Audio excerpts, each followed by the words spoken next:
Au moins 73 morts, 3700 blessés. Dernier bilan de la double explosion qui a eu lieu hier en fin d'après-midi dans le port de Beyrouth, capitale du Liban.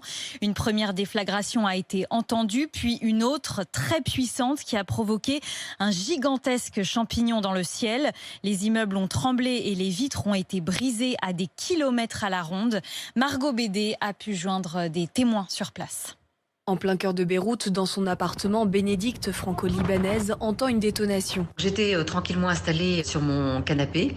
Une déflagration d'une violence a déplacé mon canapé et moi dessus à 2 mètres au centre de l'appartement. Et je me suis retrouvée entourée d'un amoncellement de débris, de verre et d'objets, ne comprenant pas d'où ça avait pu venir. À 10 km de là, un bruit sourd parvient jusqu'aux fenêtres de Carole. La jeune femme ressent comme un tremblement de terre. Elle pense immédiatement à une attaque israélienne. Comme la situation politique du Liban est bien critique, j'ai cru qu'une guerre a commencé, que l'explosion, ce sont les bombardements qui commencent déjà sur Beyrouth. Devant sa télévision, Mohamed voit le nombre de blessés grimper et les hôpitaux saturés.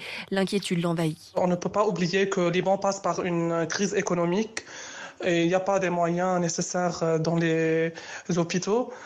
Et si la France peut nous aider par le financement, ça sera parfait. Emmanuel Macron a déclaré hier soir se tenir aux côtés du Liban. Il a annoncé l'acheminement des secours et des moyens à Beyrouth.